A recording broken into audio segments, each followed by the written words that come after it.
PCPNDT को लेकर Dhanbad civil surgeon आलोक विश्वकर्मा के नेतृत्व में जागरूकता अभियान चलाया गया, जिसमें सदर अस्पताल की एएनएम की छात्राएं, सहिया महिला स्वास्थ्य कर्मी और चिकित्सकों ने लूबी सर्कुलर रोड से रणधीर वर्मा चौक होते हुए सिविल सर्जन कार्यालय तक कैंडल मार्च निकाला। रैली में अगर नहीं बचाओ यह बेटियों को तो कैसे खाओगी उनके हाथ से बनी रोटियां, बेटी बचाओ बेटी पढ़ाओ के नारों के साथ लोगों में जागरूकता फैलाई गई। सिविल सर्जन आलोक विश्वकर्मा ने बताया कि धनबाद समेत समस्त झारखंड में बेटी बचाओ बेटी पढ़ाओ के तहत 9 से 14 मार्च के दौरान व्यापक जन जागरूकता अभियान, रैलियां, कार्यशालाएं और सामुदायिक बैठकें आयोजित की जा रही है। इसका उद्देश्य बाल विवाह रोकना, शिक्षा को बढ़ावा देना, लिंगानुपात में सुधार और कन्या भ्रूण हत्या के खिलाफ समाज को जागरूक करना है। आगे जानकारी देते हुए सिविल सर्जन ने बताया कि लिंग अनुपात काफी तेजी से गिर रहा है। लोग कानून का उल्लंघन कर भ्रूण हत्या कर रहे हैं, जो कि समाज के लिए घातक है। भारत सरकार ने कई बड़े कानून बनाए हैं, उसके बावजूद लोग बेटों की चाह में भविष्य के साथ खिलवाड़ कर रहे हैं। इसी संदर्भ में लोगों को जागृत करने हेतु कैंडल मार्च निकाला गया। पीसीपीडीएनटी एक्ट के अंतर्गत बेटी बचाओ बेटी पढ़ाओ जो सरकार की योजना है, आज 10 मार्च को हर वर्ष हम लोगों को जागरूक करने के लिए कि समाज में बेटियों की भी उतनी ही आवश्यकता है जितने पुरुषों की। ये गंभीर विषय है कि हमारे यहाँ 1000 पुरुष में 918 बच्चियां हैं। तो ये एक सेक्स रेशियो में जो ये हमारा पूरा इकोसिस्टम ऑफ द पॉपुलेशन को वो गड़बड़ा रहा है, उसमें सबको जागरूक होने की ज़रूरत है। बेटियां आज समाज में अग्रतर कार्य कर रही हैं और समाज में आगे बढ़ रही हैं। इसलिए ऐसा क्यों है समाज में कि दंपति जो है वो बेटा का ही आकांक्षा रखते हैं, बेटा की ही इच्छा रखते हैं, और ऐसे में पीसीपीडीएनटी एक्ट का वायलेशन करने वाले लोगों को पकड़ना चाहिए। ऐसे दंपति को भी समझना चाहिए कि हमें आजकल जो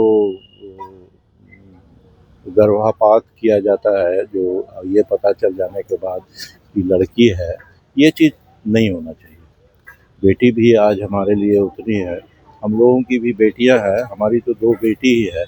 और अगर ध्यान दें, अगर आंकड़ों पर ध्यान देंगे तो जितने भी विकसित देश हैं, आप वहाँ देखेंगे कि वहाँ की जो सेक्स रेशियो है वो 1000 से ज़्यादा है, वहाँ महिलाएं ज़्यादा है। और नेचर ने ऐसा बनाया है कि अगर कोई भी बच्चा और मतलब अगर लड़का या लड़की एक साथ एक ही कंडीशन में जन्म लेते हैं तो वो लड़की का उसी कंडीशन में लड़की का जीवित रहने का जो संभावना है वो ज़्यादा होती है, वो जीवट होती है। भगवान ने वैसे ही उसको बनाया है। तो कहीं पर भी किसी भी कंट्री में अगर आप सेक्स रेशियो लड़कियों की संख्या अगर कम देखते हैं, इसका मतलब कहीं ना कहीं हम प्रकृति से छेड़छाड़ कर रहे हैं और उसमें ये भ्रूण हत्या शामिल है। जहाँ की हमारे देश में कम, ये खास करके कुछ लोग अज्ञानता के कारण बेटियों सेक्स डिटर्मिनेशन कराते हैं और फिर उन्हें पता लगता है कि अगर बेटी है तो वो भ्रूण हत्या कराते हैं।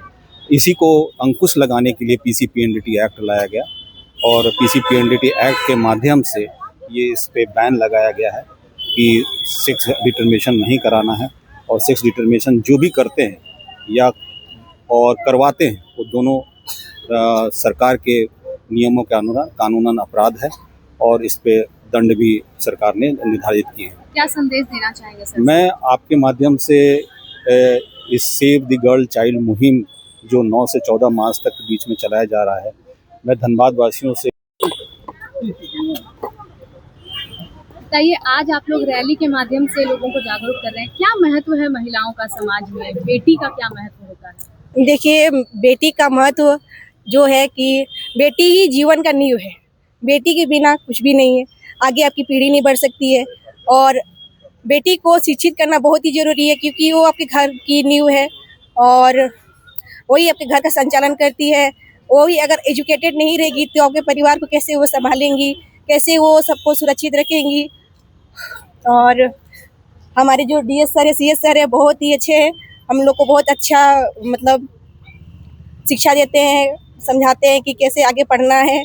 हम लोग के ट्रेनिंग में भी बहुत ज़्यादा ही हम लोग को प्रोत्साहन करते हैं। और आज रैली के माध्यम से क्या कुछ जागरूक करने का प्रयास रैली के किया? माध्यम से यही जो कि सभी को जो भी अभी हम लोग जागरूक करना चाहते हैं कि जेपी भारत लाइव, भारत की बात जेपी के साथ। वीडियो को लाइक करें, शेयर करें और चैनल को सब्सक्राइब करें।